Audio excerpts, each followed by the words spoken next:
Uh-oh.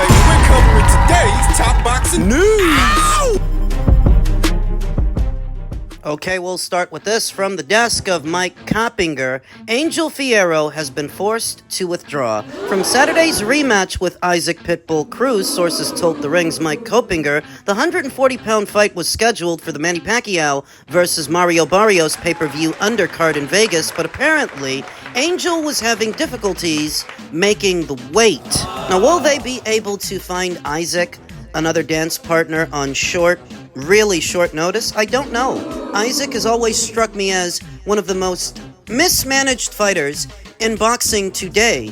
You have to understand, this is a guy who was offered a Ryan Garcia fight, a main event slot against Ryan Garcia, not once, but twice. Mismanaged.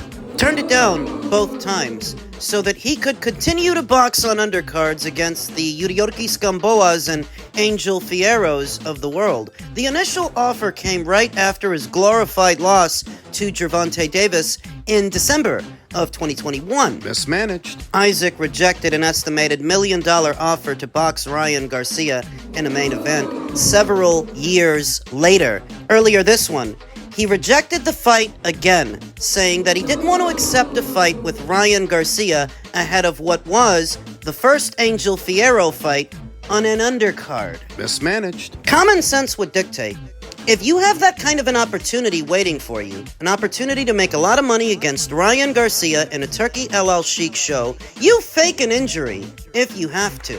You get out of that Angel Fierro fight however you can so that you can make money with Ryan. Common sense would dictate that's what Isaac should have done. Instead, he goes through with the Angel Fierro fight, goes life or death with that guy. Who manages Isaac? Sean Gibbons of Manny Pacquiao Promotions. Isaac ended up going through with the Angel Fierro fight, and it was competitive. Angel hurt Isaac a couple of times, had him woozy. Isaac got the decision by the skin of his teeth, but that's what set the precedent for a second meeting, for a rematch that is now canceled. But just think on this. Isaac Cruz, if he would have decided to withdraw from the Angel Fierro fight to fight Ryan Garcia in Times Square instead, he would have been fighting the same version of Ryan that Rolly beat. Mismanaged. And you never know. Maybe Isaac would have beat Ryan.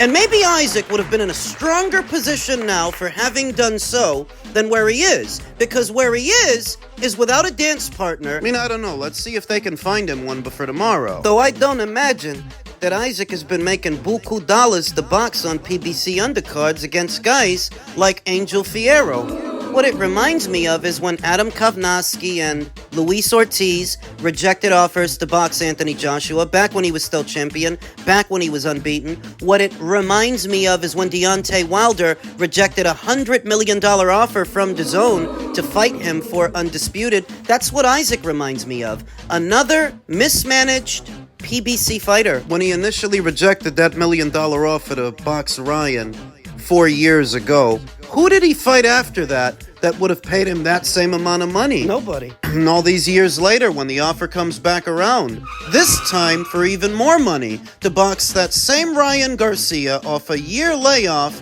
in Times Square. I don't need to be clairvoyant to know that Isaac would have made a lot more money headlining opposite the ring Ryan Garcia on Turkey's show than what he made prioritizing Angel Fierro on an undercard. This is a grossly mismanaged fighter, and for whatever reason, the popular periodicals and pundits, they don't call it out. Guess they don't want to make Al Heyman and his PBC look bad. what kind of decisions are being made over there on behalf of those fighters. But that's the latest. Angel Fierro is now out of the Isaac Cruz rematch that was supposed to go down on this weekend's undercard. To me, Isaac Cruz remains one of the most mismanaged fighters in boxing today.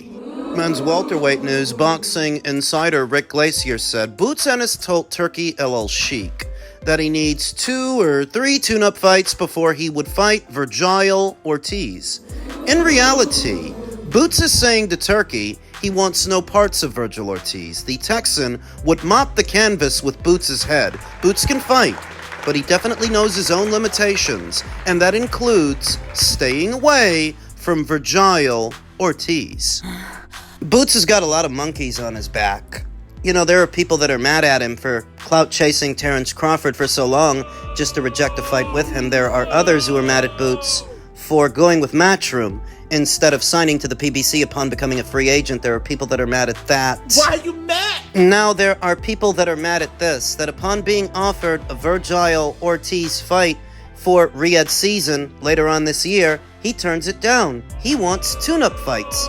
Is he wrong? I'm ambivalent. I don't know how to feel, because if somebody told me that Boots ducked Virgil Ortiz, it would be hard to argue that he didn't. That looks a lot like a duck. And according to Hoyle Duck-to-Wear, politics and platforms are no longer an issue. Those political boundary lines have been removed. Purses are not an issue. The best money is out there and it's being offered to you. You turned it down. Boots had a rather unremarkable run as a welterweight where he spent the majority of his boxing career, and all he really has to show for it is a win over Amon Stanionis. After over 30 fights. Just feels like whenever it's time for things to get serious with Boots, he's not serious. You said you wanted Terrence Crawford, so that when he's offered to you, you turn it down. So you can stay loyal to Showtime, where you don't even box anymore. Is he serious? This guy's supposed to be the second coming of Sugar Ray Leonard. They offer you Virgil Ortiz. You turn it down because you want 1 tune-up or 2 tune-ups. Is he serious? So at the same time, upon Virgil Ortiz's ascent to the welterweight division, he didn't jump in the deep end right away, did he? No, he had 2 tune-up fights before things got serious. He didn't start off his campaign with fights against Sergey Boachuk or Israel Madrimov. He started his campaign with fights against 2 nobodies in Frederick Lawson and over the hill, Thomas Dulorme. Those were Virgil's first 2 fights upon moving up, so shouldn't Boots be allowed that same courtesy? I suppose that people these days are less concerned with fairness and keeping the same energy for all fighters, and more concerned with propping up their narratives for clicks, as taking the piss out of Jaron Ennis is all the rage now. What used to be the darling of the welterweight division, not so darling anymore. Not to a lot of people, not anymore. But I'm not really concerned with a lot of people. No, I only really care about what I think. And if you want to know what I think, and you're here, so I'll assume that you do, I was never all that sold on Boots anyway. Struck me as a good little fighter. Good, solid fighter, but not what they were making him out to be. And I think people are finding that out now. There's less reason to defend him? A lot less, because the people that put him on a pedestal in the first place only put him there because he was on Showtime, because they looked at him as a PBC fighter. Well, he's clearly not a PBC guy anymore. Myself and Golden Boy are talking about that fight. It's going to be one of the biggest fights in America. And as I said to Virgil the other day, like, you 2 guys are 2 young, brilliant fighters.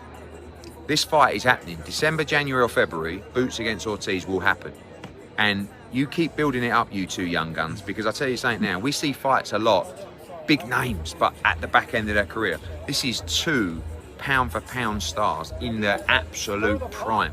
And Boots will do a job on Virgil Ortiz. Trust me when I say it. And I like Virgil, and I tell him to his face, there is no way he beats Jaron Ennis. No way. So he ain't got to wait. We've got to just have our fight, which we agreed, because he wasn't ready August 16th. There's no drama, there's no beef. We'll take that, we'll agree to fight. Now, we don't need 2 warm-up fights. I don't know where this comes from. Came from Turkey El Sheikh, his interview on the Boxing Voice. Virgil Ortiz Sr., Virgil's father, reacted to this video by saying, LOL, he's lying. Eddie Hearn is lying. He continued, He may have talked to Golden Boy, that I don't know, but Virgil hasn't been told anything, so how can he agree for the third time? He also said Madrimov would mop the floor with Virgil. He also admitted to someone I personally know about the tune-ups. I wouldn't believe not a thing from him. Is Eddie Hearn running interference for Jaron Ennis? Is he trying to save face for his fighter? It's possible. Stranger things have happened in the sport of boxing. So here's what I think.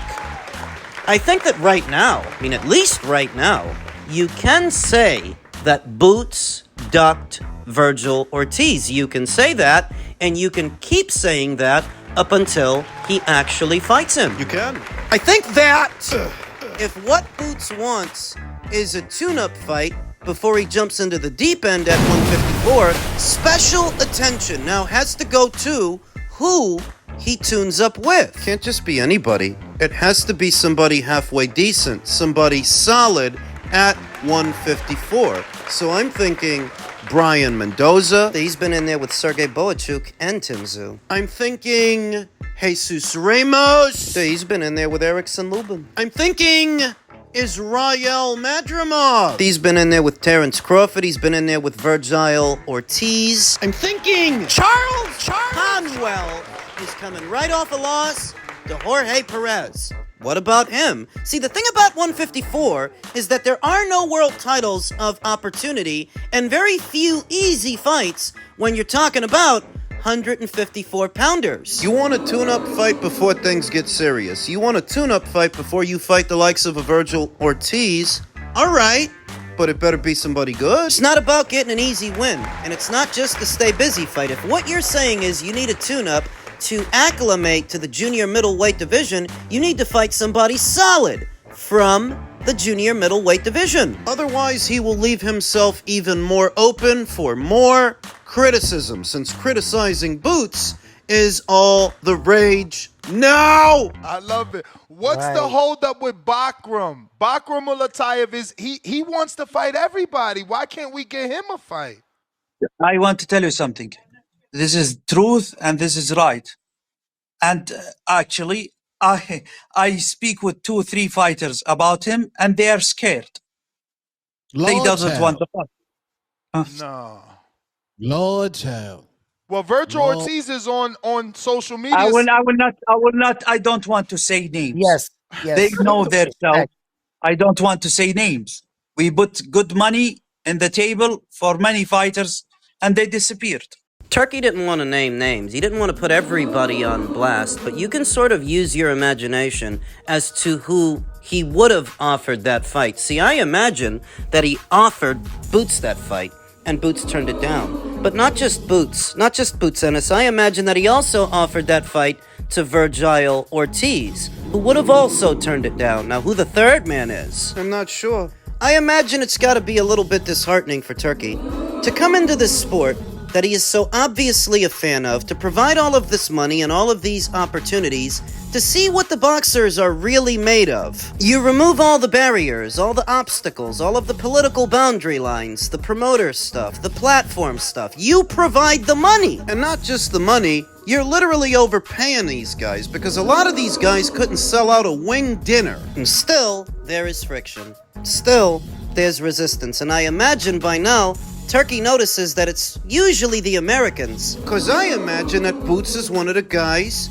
that turned down Murtazaliev, that Virgil Ortiz is one of the guys that turned down Murtazaliev. 2 Americans, 2 at least, and you couldn't even get one to fight the other. Oh yes, by now I imagine Turkey's noticed the pattern among American fighters, today's American boxer, and how you can't really get these guys to do nothing. You can't get Teofimo to fight Devin Haney, you can't get Boots to fight Virgil, and you can't get either of them to fight Bakram. And when they do take the opportunity, when they do fight, they end up like Deontay Wilder did with Joseph Parker and Zhilei Zhang, which ultimately killed the Anthony Joshua showdown. That's what Turkey was planning. Think about Ryan losing to Rolly. Turkey's planning on doing the Ryan Garcia versus Devin Haney rematch, and all Ryan has to do is beat Rolly, Except he doesn't. He loses, which in effect killed the Devin Haney rematch. Now he's doing Brian Norman versus Devin Haney,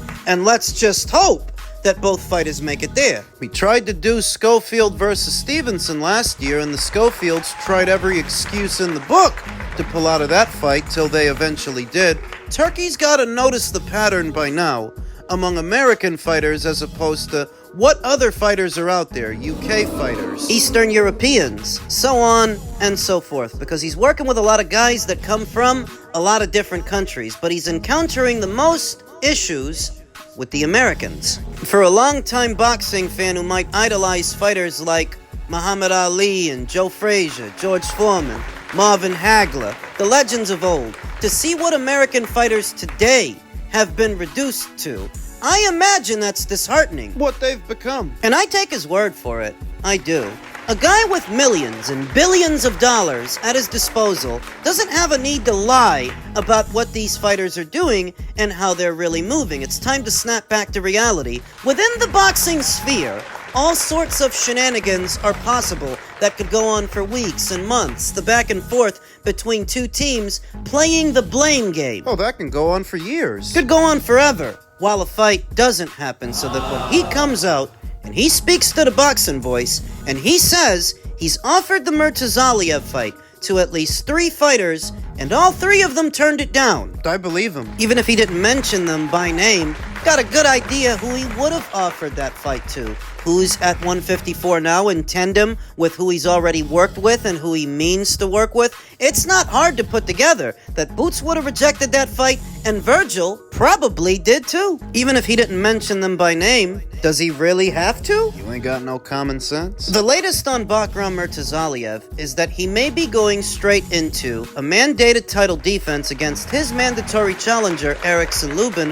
who was last in action not but a few weeks and months ago on Pro Box in what was an IBF final eliminator. So the next time we see Bakram, it will likely be against that guy. But as you can imagine, fighting Lubin, that don't pay but so much. PBC is supposed to be in the process of putting that together between TGB and Main Events that handles the career of Bakram. And if they do, that will likely be the only fight that Bakram has this entire calendar year, as after that, he will be observing Ramadan. Close to a year out from his big upset win over Tim Kazoo, Bakram remains a hot potato, the bogeyman of the junior middleweight division. His win over Tim. After this weekend, Tim Tszyu will have fought not 1, but 2 times since losing that fight to Bakram. The fight that he had with Joey Spencer earlier this year, and the fight that he's about to have, the rematch with Sebastian Fundora, this weekend. All before Bakram returns to the ring. And not even Turkey LL Sheik can get this guy a fight. He cannot convince these fighters to take him on. Not even with all his money. Seeing what the American boxing scene has become, I'm really not surprised.